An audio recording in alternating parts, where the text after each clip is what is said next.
Bonjour et bienvenue dans cette vidéo, c'est Anis du site réussirlegemat.com. Aujourd'hui, on va faire une interview avec Tamara. On va parler de son parcours et de son MIM. Donc Tamara, elle a fait une licence à Dauphine et puis là, elle est admise à un des meilleurs MIM en Europe, London Business School. Donc on va parler un peu de son parcours, pourquoi elle voulait faire un MIM.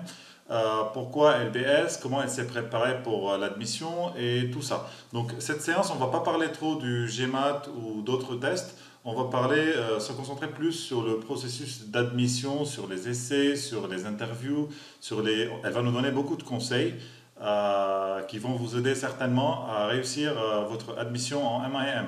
Alors Tamara, après 3 ans de licence à Dauphine, pourquoi tu as choisi de faire un Masters in Management? Ok, alors donc j'ai fait ma licence à Dauphine et du coup pendant ces 3 années j'ai eu la possibilité d'acquérir beaucoup de compétences dans le domaine du droit, de l'économie, de la gestion, des sciences sociales et donc j'aimerais bien me spécialiser plus tard du coup dans tout ce qui est conseil en stratégie et c'est pour ça que j'ai trouvé ça très cohérent de faire un master en management pour acquérir les compétences nécessaires.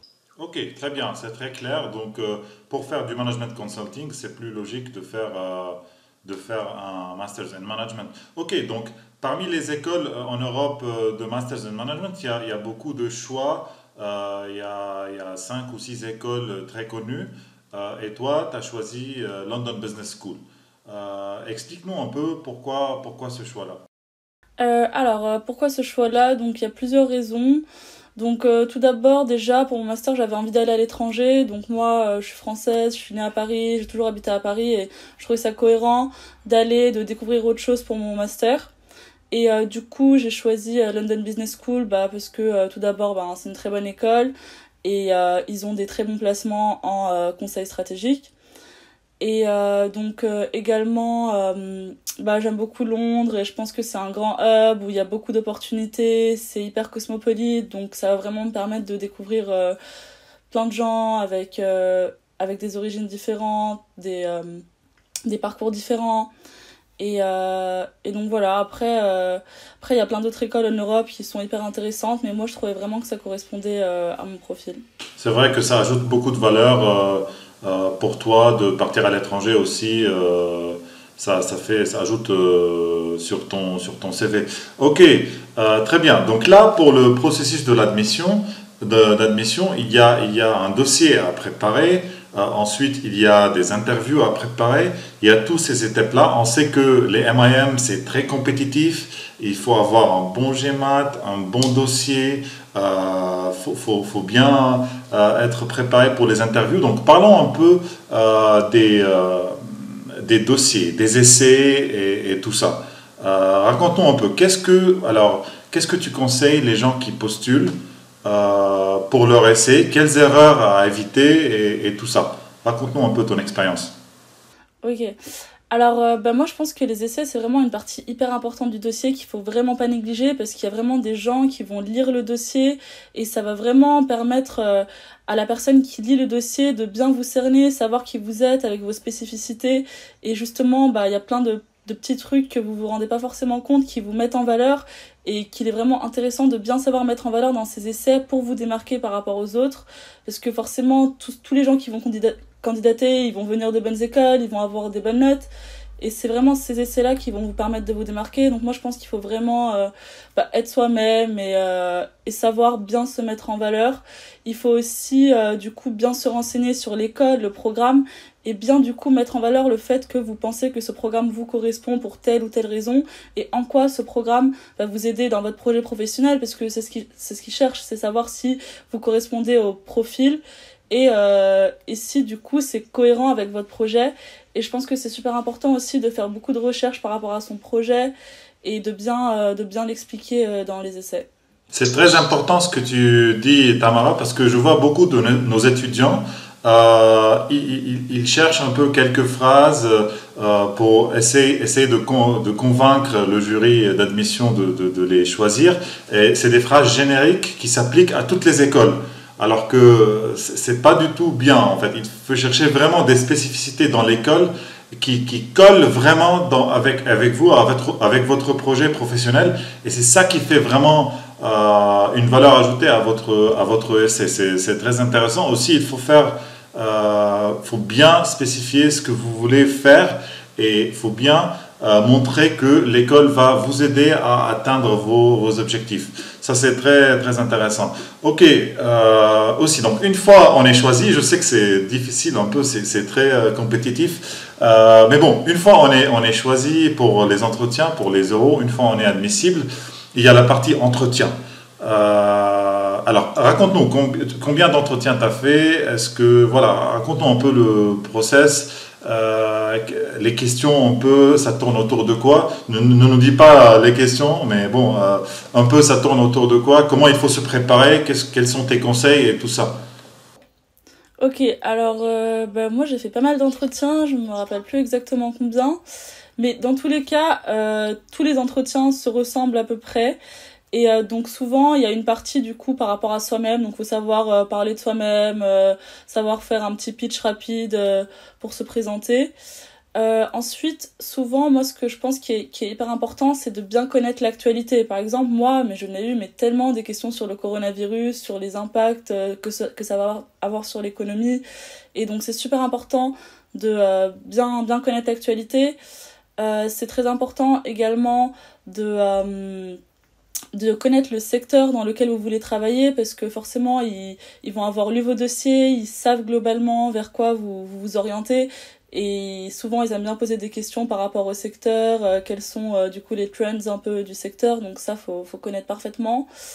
Et voilà, il faut aussi, je pense, se connaître soi-même, ses qualités, ses défauts, parce que parfois il arrive qu'on vous donne des questions de mise en situation, et donc là, il faut savoir répondre, aussi trouver des exemples de son expérience pour pouvoir justifier ses qualités et ses défauts. Et voilà, globalement, je pense que c'est surtout ça. Super intéressant, c'est super intéressant ça. Ils veulent pas des candidats qui viennent comme ça. Oui, moi je veux faire du management consulting, mais ils ne savent pas vraiment ce que c'est le management consulting, ou bien ils ne suivent pas les nouvelles et les tendances de ce marché. Ça c'est hyper intéressant. Aussi, il y a beaucoup de gens qui me posent cette question en fait là. Quand on parle des défauts, alors il y a beaucoup de gens qui essayent de dire persévérance, ou je persévère beaucoup, ou je suis perfectionniste et tout ça. Alors, moi perso, à mon goût, c'est un peu, voilà, on essaie de contourner la question. Voilà, moi, j'aime pas trop dire ces choses-là, perfectionniste et persévérant et tout ça, parce qu'après, ça peut être, voilà, c'est pas vraiment un défaut pour moi. Qu'est-ce que tu en penses, Tamara, de tout ça? Moi, je suis totalement d'accord. Moi, je pense que c'est vraiment pas une bonne idée de dire des faux défauts type perfectionniste. Et je pense qu'au contraire, c'est mieux de se trouver un vrai défaut qu'on a. Après, pas un défaut excessif qui soit rédhibitoire. Et du coup, d'en parler. Et justement, pendant qu'on en parle, de mettre en valeur le fait qu'on est conscient de ce défaut, on essaie d'améliorer ce défaut par tel ou tel moyen, par exemple. Et je trouve ça beaucoup plus cohérent que de dire qu'on est perfectionniste ou persévérant. Voilà, parce que perfectionniste, il y a presque, je l'entends tout le temps là, quand on parle de défaut. C'est pas un défaut. Voilà, justement, mais les gens ils essaient de dire ouais, je suis perfectionniste, ça me prend beaucoup de temps et parfois je rate les délais et tout ça. Mais voilà, c'est pas vraiment un défaut quoi ça. Donc il faut essayer de trouver quelque chose d'autre. Ok, très bien. Donc Tamara, là tu es admise à London Business School. Alors, on va parler un peu, il y a beaucoup de gens qui nous regardent et qui sont peut-être au bac là et qui veulent savoir en fait quels sont les chemins, les chemins qu'ils peuvent prendre pour faire un MIM du top en Europe. Donc toi, tu as fait une licence à Dauphine, ensuite tu es admise à London Business School. Qu'est-ce qu'il y a d'autres alternatives pour les gens qui veulent faire des MIM? Ok, alors donc du coup il y a plusieurs voies qui sont possibles. Donc la voie la plus traditionnelle en France, c'est du coup passer par la prépa et du coup concours pour les grandes écoles et rentrer directement en grandes écoles en France du coup. Après, pour les gens qui souhaiteraient plus faire des grandes écoles à l'étranger, ben je sais pas forcément si c'est accessible à partir d'une grande école en France de refaire, enfin c'est possible de refaire un autre MIM à l'étranger, mais je sais pas si c'est très très cohérent. Je pense que dans ce cas-là, c'est peut-être mieux de soit faire comme moi j'ai fait, du coup passer par Dauphine, sachant qu'après Dauphine, on peut aussi demander les grandes écoles en France comme les grandes écoles à l'étranger, ou bien aussi de faire sa licence à l'étranger. Donc on voit de plus en plus de personnes qui font ça, qui vont dans d'autres écoles, à Londres ou en Italie ou à Madrid, et donc ils font des licences à l'étranger et après redemandent du coup des MIM dans des business schools internationales, et c'est possible aussi. Ok, ok, très bien. Donc voilà, donc la voie royale pour avoir des MIM de haut niveau, c'est faire la prépa, ensuite voilà, réussir les concours et puis après avoir les grandes écoles françaises. Ou bien un autre moyen, comme Tamara elle a fait une licence, puis voilà, un MIM, ou bien faire des bachelors en Europe ou aux États-Unis, puis après postuler à des MIM en admission parallèle. Très bien, très bien. Merci beaucoup, Tamara, pour tous tes conseils et pour ta présence aujourd'hui avec nous. Donc, merci beaucoup. Et pour tous ceux qui veulent postuler à des MIM, pour tous ceux qui veulent préparer le GMAT, avoir un bon score, il faut savoir qu'il faut un bon score GMAT là pour être admis en MIM.